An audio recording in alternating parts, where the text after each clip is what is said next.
My name is Kelsey Jones, and my PICO question we'll be answering in today's PowerPoint is in boys ages 9 to 18, does the perception of the parents regarding HPV susceptibility negatively or positively affect HPV vaccination rates in this age group? There are 8 genotypes of HPV that are known to increase the risk of mutating into cancer. HPV 16, 18, 31, 33, 35, 42, 52, and 58 have all been identified as oncogenic, meaning there's an increased risk of mutating into cancer. The most commonly associated strains of HPV, HPV 15 and 19, are associated with anal, oropharyngeal, penile, cervical, vaginal, and vulvar cancers. For optimal vaccine effectiveness, it's important that HPV immunization be offered to all adolescents 11 or 12 years old prior to sexual contact. HPV is the most common sexually transmitted infection, with 75% of sexually active individuals developing an HPV infection in their lifetime, which is a pretty large percent of the population. With more than half of these individuals, they're first diagnosed with HPV between the ages of 15 through 24, which is why the recommendations for vaccination earlier than that is so important. In 2009, the FDA expanded the Gardasil recommendation, which was initially just for females, to boys and men ages 9 to 26 years old. 2 years later, the CDC issued a formal recommendation for routine vaccination for boys. With the benefits of this vaccination, it includes preventing genital warts, preventing anogenital and oral cancers, preventing transmission of HPV to female sexual partners, and it also decreases the incidence of HPV-associated anogenital cancers in females. Even with these recommendations, HPV vaccination rates in males remain suboptimal, with a completion rate of only 48%. There are documented explanations as to why males may have lower HPV rates than females. A lot of it may be related to a lack of knowledge of HPV, what HPV entails, how you get HPV. And when the vaccine initially came out, it was geared towards women, and it was more focused as a women's health concern because it was connected to cervical cancer. So the basis of it was not linked to males when it was initially brought to the public. There's also parental hesitancy, and it may be one of the strongest reasons for low vaccination rates. And actually, interesting enough, that parents who refuse vaccination tend to be more educated, and that parents with lower level of education are more likely to actually vaccinate their children. During this presentation, we're going to discuss the PICO question in depth, talk about the search process and finding the articles to answer the PICO question. We'll discuss the 3 articles that relate to the PICO question, kind of come up with a summary of the findings, implement some changes in practice that we found that may be helpful in improving vaccination rates, and also discuss the theoretical application.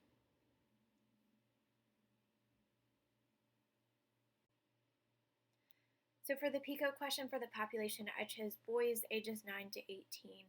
This was in the window of recommendation for vaccination. It's prior, they want it to be prior to sexual contact. The intervention, I chose the perception of parents regarding HPV susceptibility. I wanted to know what their thought process was related to, do they believe their children are at risk for HPV, do they not, and how is that influencing the rates of vaccination, whether it be negatively or positively. The objective was to see if it affected the HPV vaccination rates, and the time was within the recommended age group for vaccination. So for our searches, I used the CINAHL, PubMed, and Cochrane databases. The journal article review I completed using the keywords parental perceptions, HPV, boys, and vaccination. My initial search brought back 4,500 articles. I narrowed that search down by selecting peer-reviewed articles that were written in English. There were many articles in China and other places in the world. And I also narrowed it down within the last 10 years, since the recommendation for vaccination of males was in the last 10 years. And I also wanted to make sure that we were talking about male vaccination and not female vaccination, because there was a large body of evidence related to female vaccination. I narrowed it down through the age range, and I wanted to make sure that the article is focused on the parental relationship and vaccination of this population. The first article we're going to discuss was an article by Radzik, Chapman, Flight, and Wilson, and they evaluated factors associated with parental attitudes to the HPV vaccine in their adolescent sons. The goal was to identify the factors associated with HPV vaccine acceptability in parents of adolescent boys. They used a mixed methods assessment tool, or MMAT, to evaluate the quality of studies and to identify factors that may have introduced bias. The perceived risk of 18 studies discussed perceived risk of boys acquiring a disease and whether it would influence the decision to vaccinate. The risk of contracting HPV was positively associated with intention to vaccinate. Parental perception that sons were not at risk was associated with non-acceptability of the vaccine. As expected, the parental perception that sons were not at risk were also associated with non-acceptability of the vaccine. Parents who believed their sons were not at risk for HPV or that the HPV infection was not serious in males were less likely to initiate the vaccination or believe that the vaccine was not necessary or suitable for their children. They also found that parental desire to protect sons' health had the highest association with HPV acceptability than any other factor. The high association was also found between vaccine intention and the desire to protect their son's future partner. Parents believed that there was insufficient evidence to prove beneficial effects of vaccine for boys. The strength of this study was that it was pretty comprehensive. They utilized a large review of the evidence. There was a large sample. They did utilize the health belief model in coming up with their summary. Limitations that they searched only for developed countries, mostly from the U.S., so it's hard to generalize that to other places in the world and underdeveloped countries. But for what we were looking for, that this was probably pretty appropriate. This is just a summary of some of the results that we already discussed. Fathers actually, they were found less likely than mothers to initiate vaccination in their sons, which I thought was pretty interesting, and that definitely brings about a need for education, specifically when you have a well visit with the father who's present and not the mother, that we need to be educating them on the risk and the benefits of HPV and how this can help their son potentially in the future. The second article was a longitudinal predictor of HPV vaccination among a national sample of adolescent males.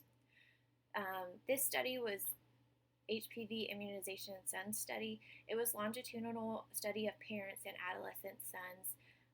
They provided surveys for participating parents and sons ages 11 to 17, and then 1 year later provided them with a follow-up survey so that they can compare the attitudes and beliefs kind of over a time frame of how they view the HPV vaccine and what likelihood they were to become vaccinated. The survey questions that they ask assess a wide range of beliefs and attitudes about HPV. Examples of the survey items include worry about possible vaccinations or side effects, perceived likelihood of sons getting HPV-related disease, perceived barriers to their sons getting the HPV vaccination, perceived harms of the HPV vaccination, and perceived uncertainty of the HPV vaccination. These were based on the barrier, harm, and uncertainty items of the Carolina HPV Immunization Attitudes and Belief Scales. Some strengths of the study was that it was a longitudinal study design. It was a pretty extensive survey that they provided them with. It was IRB approved. The weakness was that most participants were non-Hispanic, white, and of a higher socioeconomic status. So it's not really kind of generalized to one race and socioeconomic status, so it would be interesting to see this done over a wider range of people. The results of this study were pretty interesting. They found that providers' recommendations were the strongest predictor of HPV vaccine uptake. They also, similar to the other study, found that fathers were less likely to vaccinate their sons, and that some of the top reasons to not vaccinate their sons related to availability. They didn't know that it was a recommendation for their child, that their son wasn't sexually active, so therefore they didn't need the vaccine.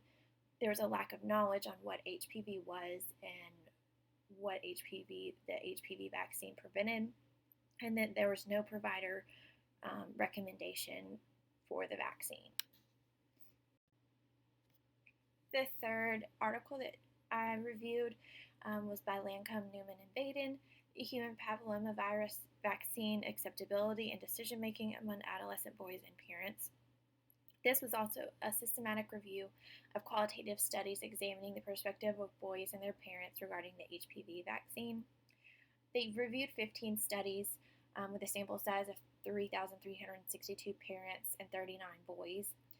Limitations of this study was that it was pretty heterogeneous, kind of similar to the other two studies, and mostly conducted in the United States, which makes it pretty limited to generalize outside of the United States.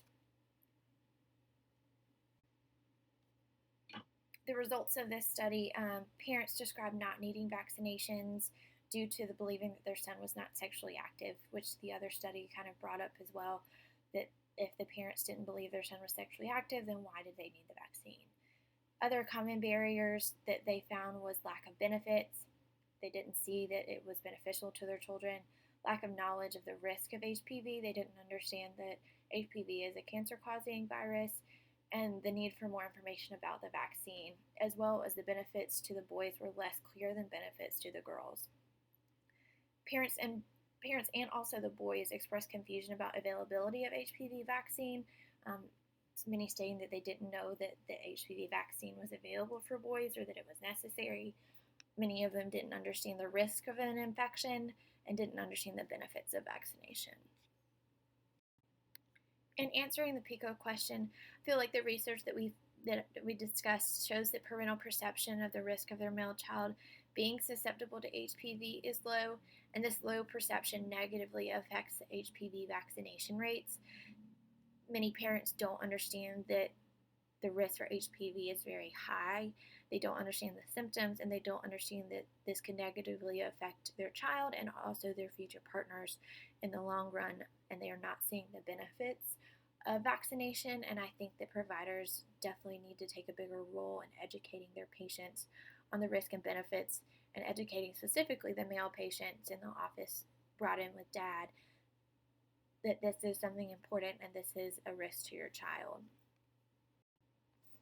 A summary of kind of overall of the findings that I found in these articles: the HPV uptake is dependent on parental acceptance of the vaccine.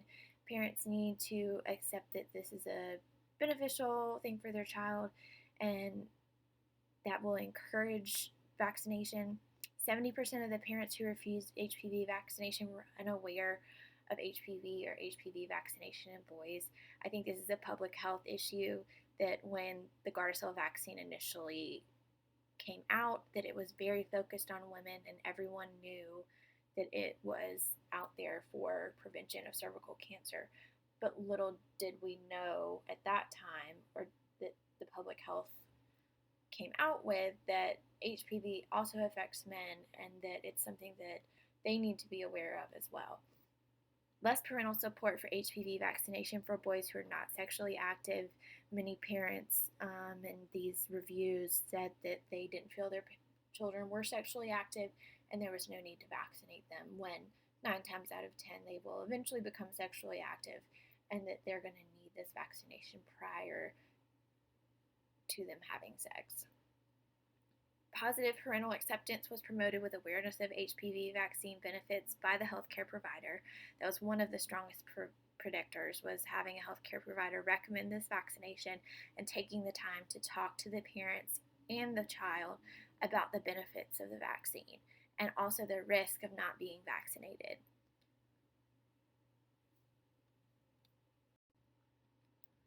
Some changes that I think can be implemented in the practice: increasing transparency in policy-making decisions related to vaccinations.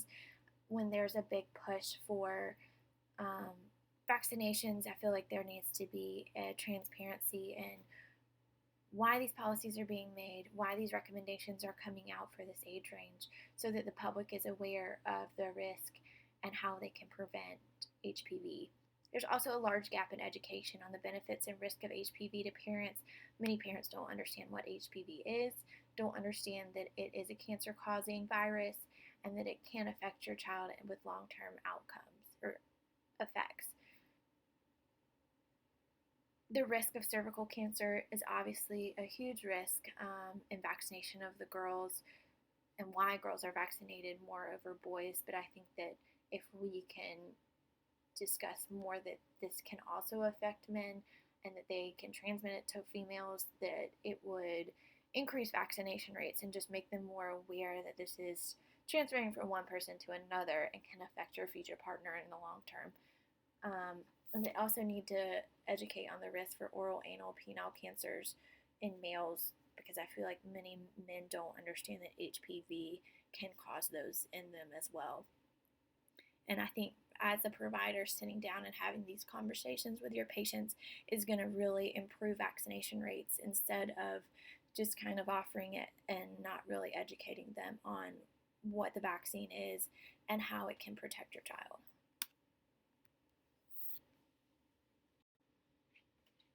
In my clinical experience, I have seen a large gap in vaccination in girls and boys. Many times we offer the vaccine to boys in that age range, and mom just says, no, I don't want it. But my provider that I'm working with is very good about offering them education and asking if they want more information on that. Because many parents are like, oh, I didn't know that that was for boys. I thought it was only for girls. And I think there's a large lack of knowledge just in general about regarding the vaccine and regarding what HPV is.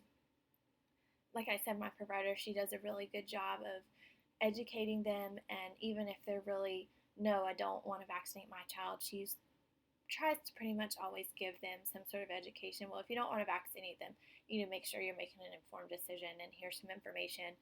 Go home, look it up. If you have any questions, I'm here to answer them for you, but I want you to be making an informed decision about your child. And also the parents must sign a refusal form if they do not want their child to have the HPV vaccination. Theoretical application, I chose the health belief model, which aims to explain and predict health behaviors by assessing attitudes and beliefs of individuals. It's based on motivation theory and indicates how one behavior to protect oneself is shaped and identifies the influential factors. It states that the development of a health behavior by an individual depends on the individual person at risk for the disorder, their beliefs that a disease and its consequences can be severe, the perception of benefit in the behavior and preventing or decreasing the risk of the disease, and the perception of obstacles related to realization of the behavior. Perceived susceptibility, perceived severity, perceived benefits, perceived barriers, self-efficacy, and cues to actions are the concepts that compose the health belief model. Perceived susceptibility refers to an individual's own perceptions of the chances of experiencing a condition that would adversely affect health. Related to the PICO question, I feel like parents perceive, is there a risk to the child, and what are those risks? The perceived severity, what are the side effects of HPV? Is it something that's worth protecting my child from, or is it something that they may or may not ever encounter? Perceived benefits are the belief in the advantages of adopting suggested prevention materials for a given health issue and actions taken to prevent disease. So that would include vaccinating their child. What are the benefits? Decreasing the spread of HPV, decreasing the risk of cancer. The perceived barriers refers to the potential negative aspects to particular health action, or barriers such as costs and side effects that may prevent individuals from practicing a recommended behavior. Perceived barriers related to HPV vaccination, it may be cost, it may be not understanding the risks, not having a parent who is informed, and the child can't make this decision without a parent, and having a parent who doesn't feel that vaccination is important to the child or that it's going to have any benefit. Self-efficacy is a belief that one can achieve the behavior required to execute the outcome, and cues to action refers to factors that trigger action. So cues to action are informing your patient, providing them with information so they can make an educated decision, and them actually following through and being self-educated on the risk and the benefits of vaccination. And I think that there's a gap in perceived benefits and severity with susceptibility of people not understanding the risk. And I think it's the healthcare provider's role to educate and help them provide informed decisions. Here is a list of my references for the PowerPoint presentation, and I will just skim through them.